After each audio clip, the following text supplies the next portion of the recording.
Bienvenidos a Economía en Breve número 443 del 14 de diciembre del 2025. Comienzo con unos anuncios parroquiales ahora que se nos está acabando el año, y es que las dos siguientes semanas pues no va a haber programa, ya que pues estaremos seguramente todos de vacaciones, así que vamos a reanudar el domingo 4 de enero. Les anticipo también que a partir de enero habrá algunos cambios, especialmente en los precios de las suscripciones que se habían mantenido sin cambio por más de 4 años, así que si van a renovar en enero o febrero, es mejor que lo hagan de una vez porque pueden aprovechar de esa forma todavía los precios actuales. Comenzando con los temas de esta semana que son muy importantes, especialmente en el entorno global, pues tenemos una reflexión importante sobre el discurso que dio Ana Corina Sosa al recibir, en nombre de su madre, María Corina Machado, el Premio Nobel de la Paz, ya que lo que señala es algo pues, que está ocurriendo en México. Ella lo señala para Venezuela. Pero bueno, destaco del discurso los siguientes comentarios. La concentración total de la renta petrolera en manos del Estado generó incentivos perversos y le dio al poder gubernamental un control inmenso sobre la sociedad que terminó traduciéndose en privilegios, clientelismo y corrupción. Por cierto, en todo el discurso hay que ver los paralelismos que se tienen con lo que está pasando en México. Esa es la intención. Regreso al discurso. Dice, cuando comprendimos cuán frágiles se habían vuelto nuestras instituciones, ya era tarde. El cabecilla de un golpe militar contra la democracia fue elegido presidente y muchos pensaron que el carisma podía sustituir al Estado de Derecho. Desde 1999 el régimen se dedicó a desmantelar nuestra democracia, violó la Constitución, falsificó nuestra historia, corrompió a las Fuerzas Armadas, purgó a los jueces independientes, censuró a la prensa, manipuló elecciones, persiguió a la disidencia y devastó nuestra biodiversidad. La riqueza petrolera no se usó para liberar, sino para someter. Se repartieron lavadoras y neveras en televisión nacional a familias que vivían sobre pisos de tierra, no como símbolo de progreso, sino como espectáculo. Apartamentos destinados a la vivienda social se entregaban a unos pocos como recompensa condicionada a la obediencia. Y entonces llegó la ruina, una corrupción obscena, un saqueo histórico. Durante los años del régimen, Venezuela recibió más ingresos petroleros que en todo el siglo anterior. Nos lo arrebataron todo. El dinero del petróleo se convirtió en un arma para comprar lealtades en el exterior, mientras el Estado se fusionaba con el crimen organizado y con grupos terroristas internacionales. La economía colapsó más de un 80%, la pobreza superó el 86% y 9 millones de venezolanos se vieron obligados a huir. No son solo cifras, son heridas abiertas. Pero más profundo y corrosivo que la destrucción material fue el método calculado para quebrarnos por dentro. El régimen se propuso dividirnos por nuestras ideas, por raza, por origen, por la forma de vida. Quisieron que los venezolanos desconfiáramos unos de otros, que nos calláramos, que nos viéramos como enemigos. Nos asfixiaron, nos encarcelaron, nos mataron, nos empujaron al exilio. Hasta aquí las partes del discurso que representa con crudo realismo la tragedia de Venezuela y como podemos ver, pues en México hay varios paralelismos y están ocurriendo sucesos similares, lo que no es extraño, ya que pues es el librito de texto, el librito de juego de la izquierda autoritaria latinoamericana. Me parece que la voz de María Corina Machado ha puesto la atención del mundo sobre lo ocurrido en Venezuela y nos debe de servir a todos, especialmente aquí en México, para abrir los ojos.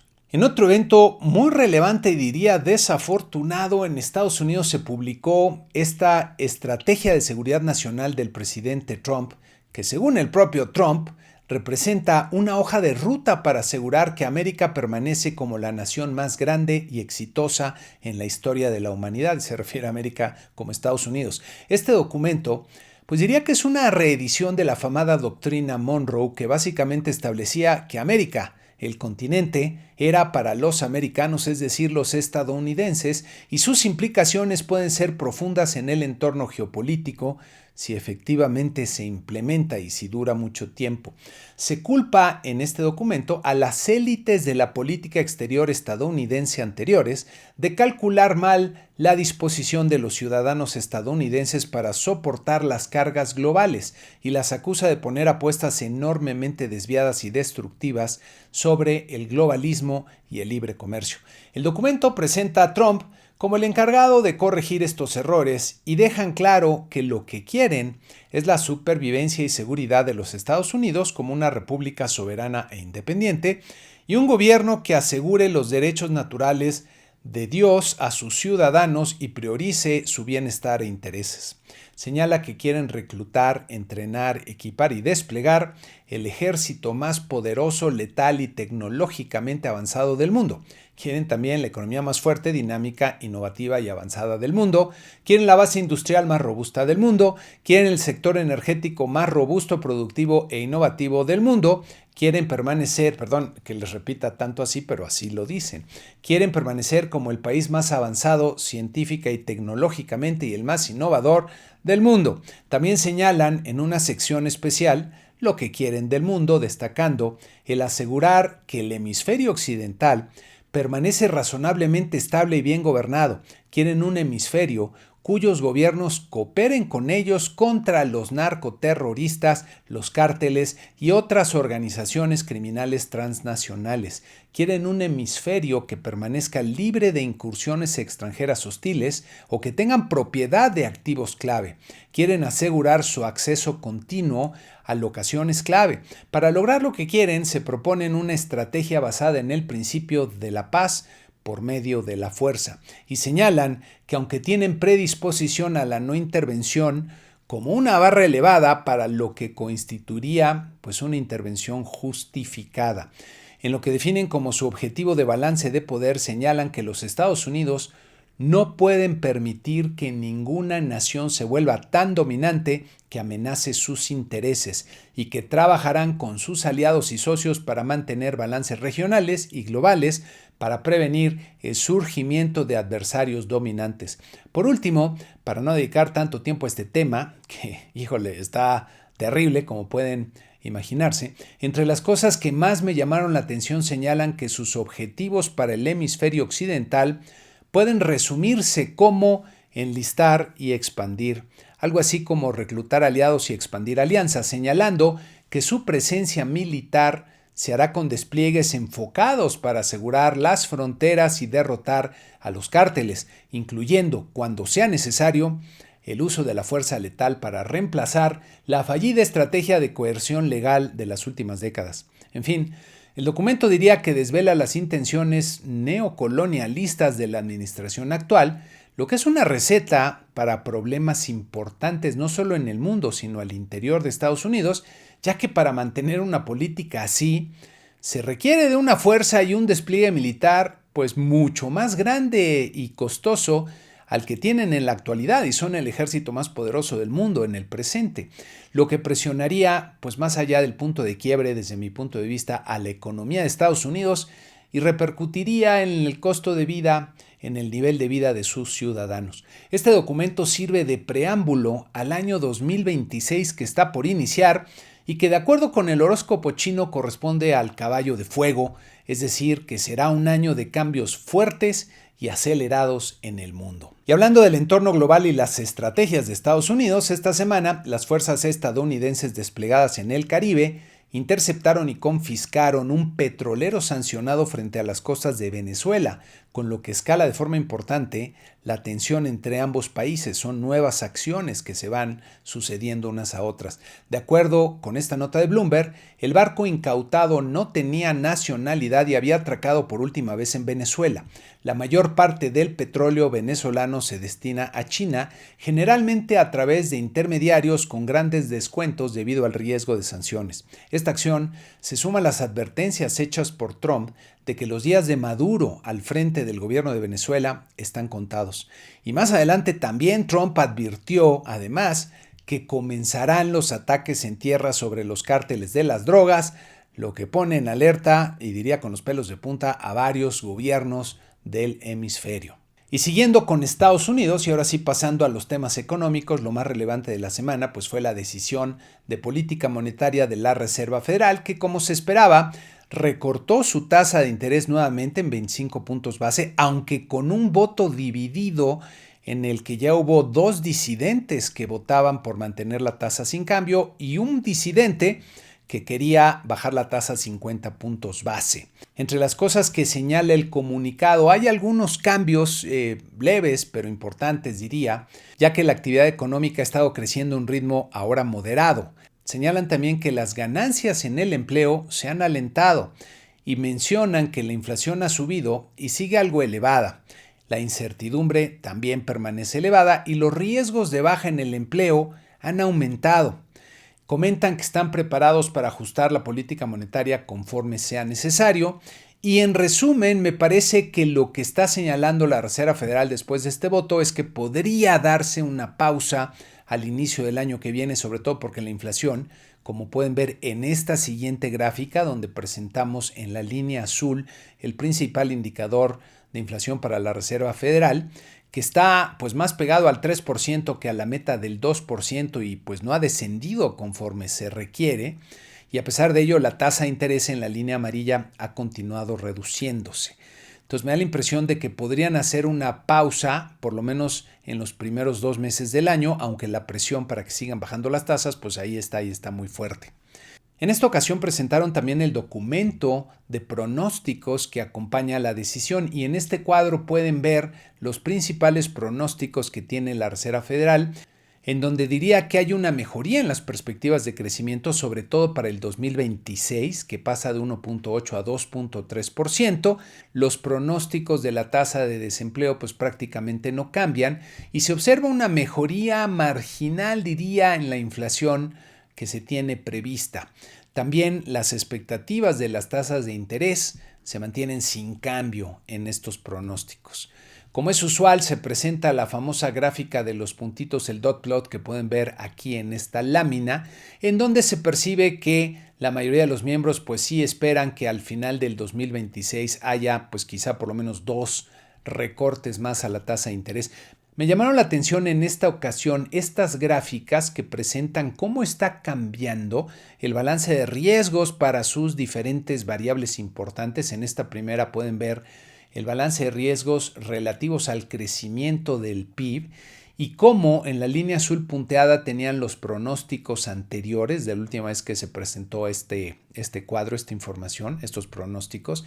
Y vean cómo ahora los riesgos están básicamente entrebalanceados y inclinados hacia la baja, aunque anteriormente la mayor parte de los asistentes hablaba de riesgos concentrados o inclinados a la baja, es decir, se han aminorado un poco o ha mejorado un poco el balance de riesgos para el crecimiento.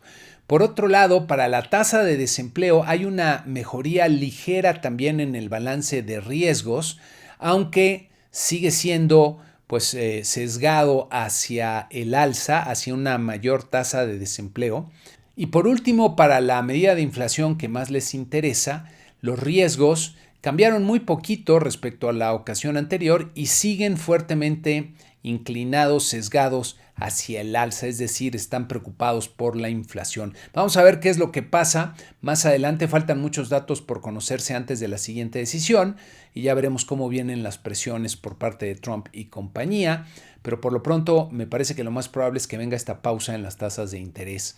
Por otro lado, en una noticia estilo Trump, pues amenazó con nuevas tarifas de 5% a todos los bienes mexicanos si es que México no entregaba el agua que tiene pendiente entregar en la frontera norte a varios estados.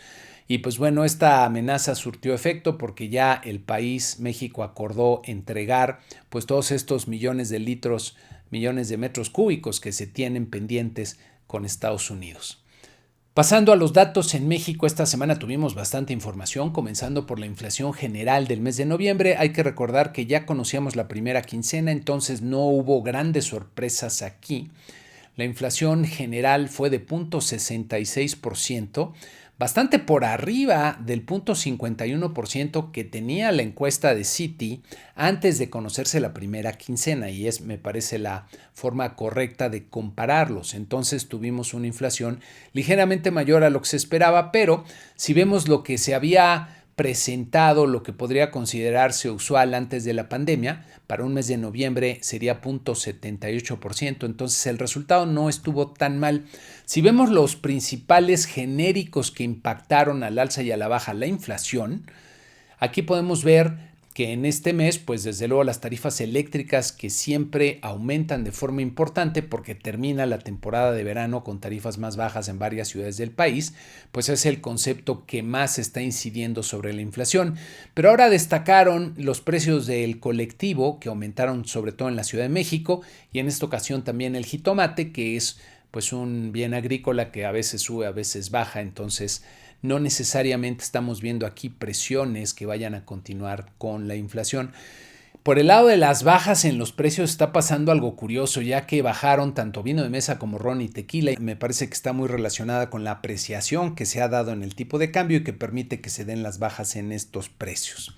Ahora, si vemos la parte subyacente que excluye los componentes más volátiles del índice de precios, la inflación subyacente pues aumentó 0.19% en el mes de noviembre, ligeramente por arriba del 0.14% que se esperaba, pero es un buen resultado ya que usualmente deberíamos tener aquí cerca de 0.24%, aunque pueden notar en la gráfica que hay diferentes tipos de comportamientos. En algunos años tasas muy altas, en otros tasas muy bajas, pero diría que en lo general no fue un mal resultado.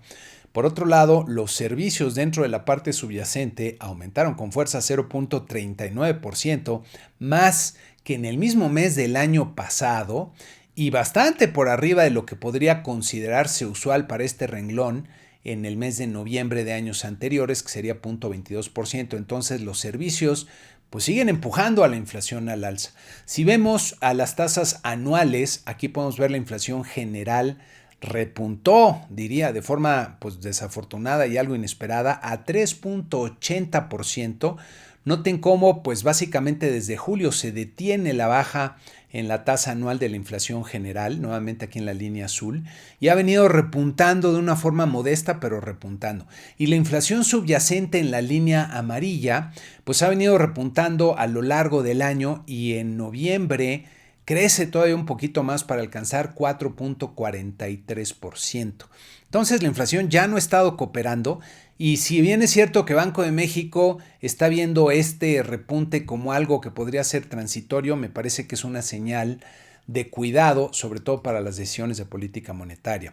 Si vemos al interior de la inflación subyacente, ya comentamos los servicios y la parte de mercancías también se está incrementando a 4.37%, como pueden ver aquí, y sigue en aumento. Entonces, esto sugiere que la inflación subyacente todavía va a estar bajo presión en los siguientes meses.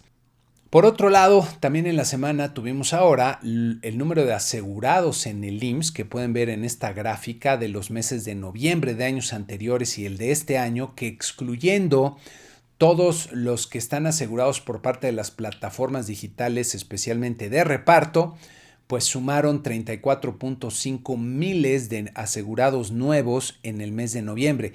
Esta es una creación de empleos formales bastante mala, como pueden ver aquí. Fue mejor que la del año pasado, pero pues prácticamente excluyendo el año pasado y el 2008, la peor en lo que se ha registrado en los meses de noviembre desde el 2005.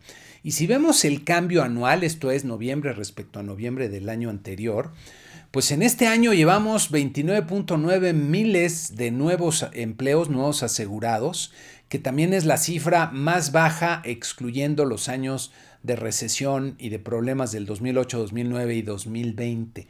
Entonces, malas noticias en términos de creación de empleos formales. Y lo que más preocupa es, como pueden ver en esta siguiente gráfica, el número de patrones afiliados al IMSS que se desploma en el mes de noviembre. 3.289 patrones dejaron de estar afiliados al IMSS. Y esto, hubo un brinquito muy breve en octubre en el número de patrones, pero pues llevamos prácticamente 18 meses en los cuales, si bien no son consecutivos, en los cuales se han estado perdiendo patrones afiliados al IMSS. Y esto me parece que refleja lo complicado que está para los negocios, especialmente pequeños y medianos, crear nuevos empleos, especialmente empleos formales. Si vemos esta siguiente gráfica, el número total de patrones afiliados al IMSS cómo se mantiene en una tendencia francamente descendente y desde luego preocupante, que nos habla de la debilidad que se mantiene todavía en la economía en el mes de noviembre. También tuvimos en la semana las cifras de la industria automotriz del mes de noviembre y como pueden ver aquí la producción pues presentó un mal resultado, 322.2 miles de unidades, bastante por debajo de los 2 años previos, de los meses de noviembre de los 2 años previos, y un mal resultado, como pueden ver ustedes aquí, entonces mal la producción de automóviles. Las exportaciones también quedaron por debajo de lo que se observó en los meses de noviembre de los 2 años previos. Entonces aquí también veríamos debilidad en estas cifras. Lo que estuvo espectacular y bastante bien fueron las ventas internas que registró la industria automotriz, 148.4 miles de unidades, muy parecidas a noviembre del año anterior, pero siguió siendo un dato bastante fuerte. Entonces aquí diría que son buenas noticias las ventas internas. Me da la impresión de que pues muchos consumidores pueden estarse adelantando para aprovechar la fortaleza que tiene el tipo de cambio. Vienen aranceles para muchos productos de China, entonces pues los automóviles chinos seguramente van a tener incrementos en sus precios y me parece que aquí pues muchos consumidores están adelantando parte de sus compras, los que pueden, y por eso estamos viendo este desempeño.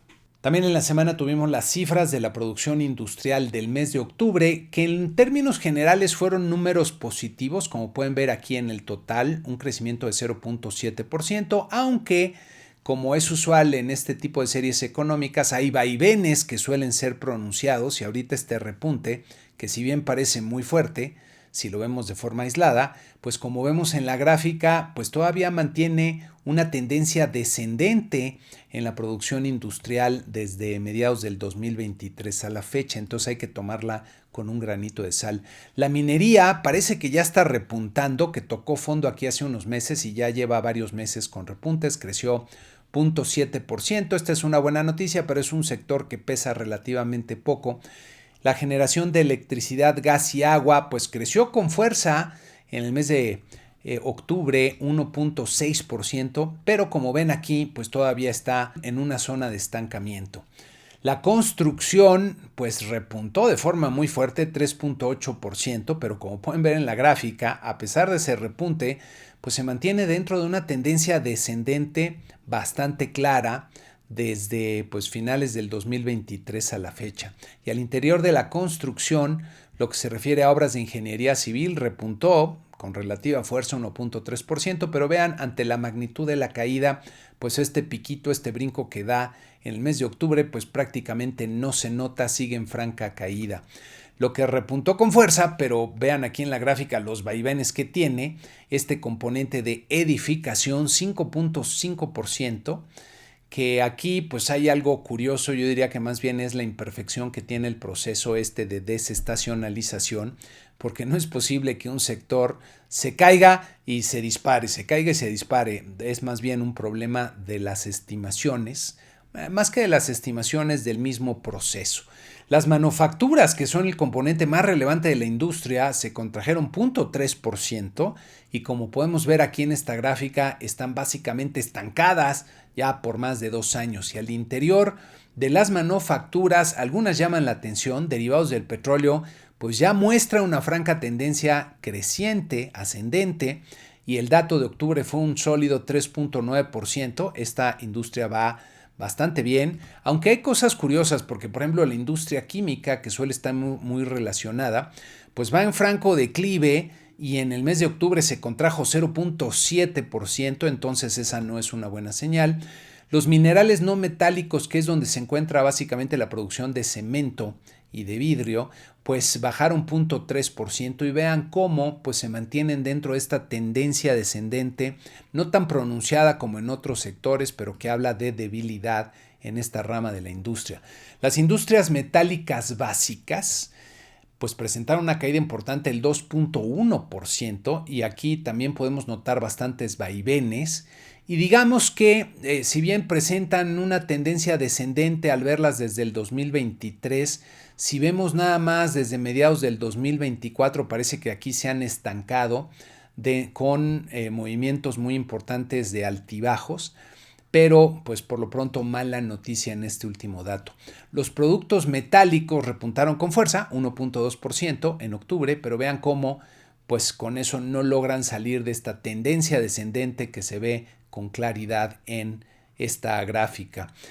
La parte de maquinaria y equipo se contrajo con fuerza 2% en el mes de octubre, aunque aquí al revés venía todavía en esta tendencia ascendente y esta caída pues no alcanza para cambiar esa tendencia, se mantiene en esta ligera tendencia ascendente durante el 2025. Habrá que ver si se siguen repitiendo estas lecturas negativas para ver si hay un cambio aquí nuevamente en la tendencia de este componente.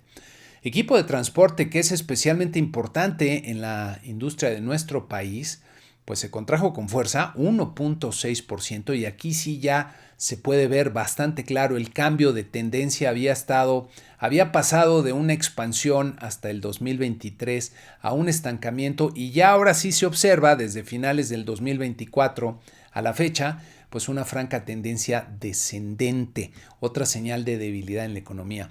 Equipo de cómputo y comunicaciones que había venido creciendo a una tasa pues leve, pero en ascenso, se contrajo 0.7%, todavía no alcanza esta baja para cambiar la tendencia, todavía sigue siendo una industria que va relativamente bien.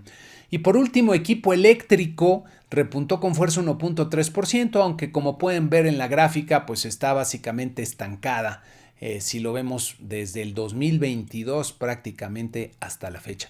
Entonces, contrastes al interior de la industria, pero yo sigo observando que más bien predomina la debilidad en muchas de estas ramas de la industria y pues vamos a ver cómo cierra el año, faltan 2 lecturas y pues creo que el panorama sigue siendo triste por lo pronto para la industria en esta última parte del año.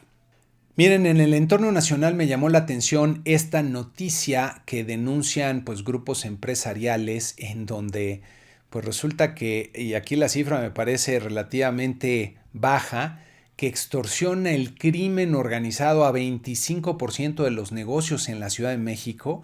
Me parece baja la cifra porque la cifra negra son aquellos delitos que no se denuncian.